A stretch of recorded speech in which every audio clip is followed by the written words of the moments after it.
Assalamualaikum warahmatullahi wabarakatuh. Perkenalkan nama saya Reza Septa Fabian dengan nomor MPM 4518210061 dari jurusan Teknik Informatika Universitas Pancasila.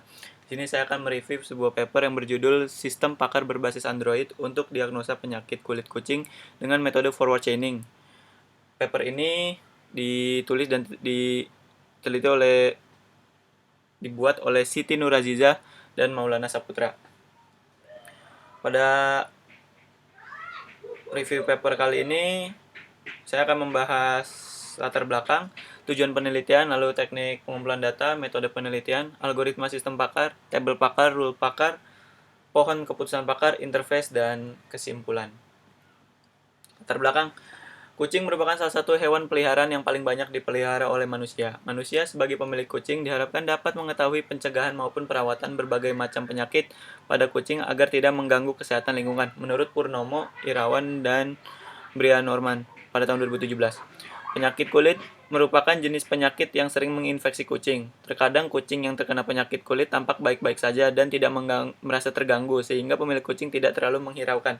Namun bila hal tersebut dibiarkan terus-menerus maka akan berakibat fatal bahkan dapat menyebabkan kematian. Menurut Palguna, Jusak, dan Sutomo pada tahun 2014. Kesehatan kucing sangatlah penting, hal ini tidak terlepas dari peran klinik rumah sakit hewan yang sangat dibutuhkan untuk melakukan tindakan medis pada hewan peliharaan.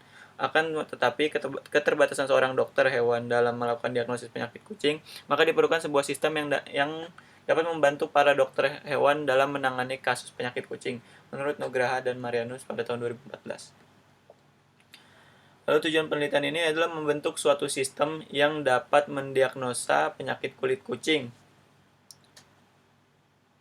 Lalu peneliti melakukan pengumpulan data yaitu dengan observasi, wawancara, dan studi pustaka. Yang pertama, observasi. Peneliti melakukan observasi pada tempat yaitu dengan melakukan observasi datang ke sebuah klinik hewan. Lalu wawancara. Peneliti melakukan wawancara terhadap ahli pakar atau dokter. Sini adalah dokter hewan sehingga mendapatkan data yang akurat. Lalu studi pustaka.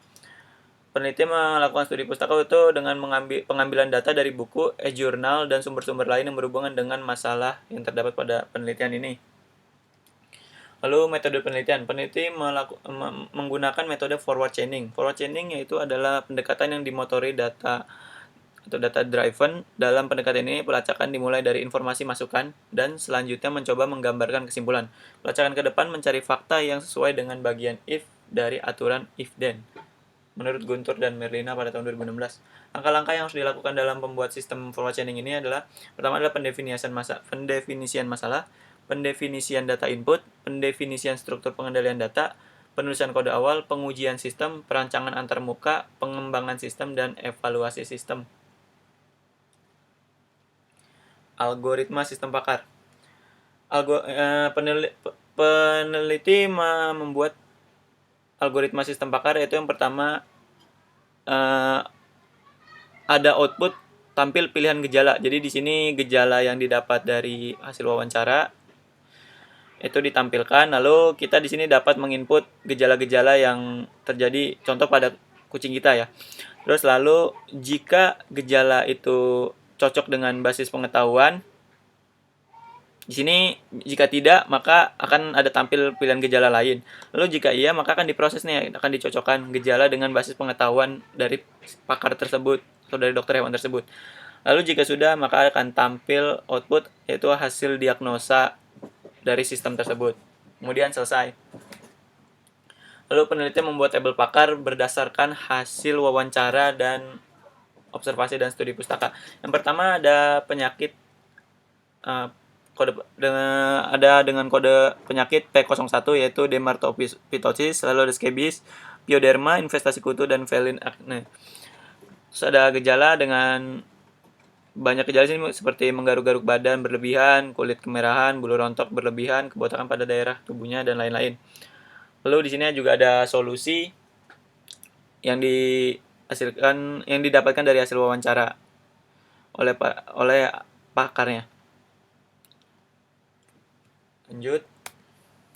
Nah, di sini ada rule-rule pakar. Rule-rule pakar ini yang dibuat berdasarkan hasil wawancara tersebut. Nah, di sini ada rule yang pertama, jika kulit terlihat kemerahan dan terus bulu rontok berlebihan, terdapat kebotakan dan lain-lain, maka kucing didiagnosa penyakit dermatopistosis. Lalu akan ditampilkan juga solusinya gimana.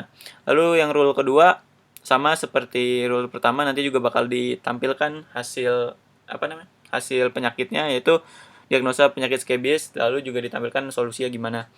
Rule ketiga, jika terlihat kemerahan maka dan ada bulu rontok, luka bernanah dan luka berbentuk benjolan, maka kucing didiagnosa penyakit pioderma. Lalu rule keempat, jika gejala menggaruk-garuk badan berlebihan, bulu rontok berlebihan, bintik-bintik kecil menempel pada bulu, maka dan lain-lainnya, maka akan kucing didiagnosa penyakit infestasi kutu. Lalu yang rule kelima, jika kulit terlihat kemerahan, bulu rontok berlebihan, luka berbentuk benjolan, mengeluarkan bau tak sedap, jerawat, komedo pada bagian dagu, maka dan lain-lain, dan kucing didiagnosa penyakit feline acne. Lanjut, pohon keputusan pakar. Nah, peneliti membuat pohon keputusan pakar ini berdasarkan dari kode-kode gejala di sini. Di sini misalkan gejala yang ada misalkan G03, bulu rontok berlebihan. Jika bulu rontok berlebihan, lalu kita pindah ke kiri dulu, ini yang G0, dari G03 ke G04, berarti G04 terus ada kebotakan pada daerah tubuhnya, lalu lanjut, maka akan ditampilkan P01, maka kucing didiagnosa dengan dermatopitosis. Lalu AA itu kode solusi, yaitu mandikan kucing dengan sampo yang mengandung ketoconazole. Nah, seperti itu. Berlaku juga pada pohon yang lain-lainnya ini. Ini dibuat berdasarkan roller yang sudah dimasukkan oleh peneliti. Lanjut, ini merupakan rancangan tampilan interface yang dibuat peneliti. Di sini ada ada menu diagnosa, menu tentang, dan keluar. Jika dipencet menu diagnosa, maka kita akan diberikan pertanyaan-pertanyaan berdasarkan hasil gejala-gejala yang didapat dari wawancara tersebut. Wawancara yang dilakukan oleh peneliti. Lalu jika misalkan sebagai contoh, apakah kucing Anda mengalami menggaruk-garuk badan berlebihan? Jika ya, pencet tombol ya. Lalu akan diberikan pertanyaan selanjutnya lagi, hingga data akan dicocokkan berdasarkan algoritma sistem pakar ini. Dan terakhirnya akan tampil hasil diagnosa. Kesimpulan, aplikasi sistem pakar yang dibuat adalah berbasis Android, sehingga pengguna dapat dengan mudah berkonsultasi kapanpun dan dimanapun hanya dengan membuka aplikasi tersebut. Dengan adanya aplikasi sistem pakar ini, maka masyarakat awam dapat mengetahui berbagai macam gejala dan jenis penyakit serta solusi yang diberikan. Untuk pengembangan aplikasi lebih lanjut, diharapkan dapat ditambahkan lebih banyak gejala, jenis penyakit serta solusi yang diberikan. Jadi, dengan adanya aplikasi sistem pakar ini, masyarakat yang memiliki kucing dan peliharaan kucing dan panik akan adanya suatu penyakit kulit kucing ini dapat menggunakan aplikasi ini dan dapat sebagai pertolongan pertama apabila kucing yang dipelihara emang memiliki gejala-gejala itu, sehingga nanti dapat diberikan solusinya untuk sebagai penanganan awal. Jika ada pertanyaan, tolong bisa ditanyakan di kolom komentar. Terima kasih. Sekian presentasi dari saya. Kurang lebih mohon maaf. Wassalamualaikum warahmatullahi wabarakatuh.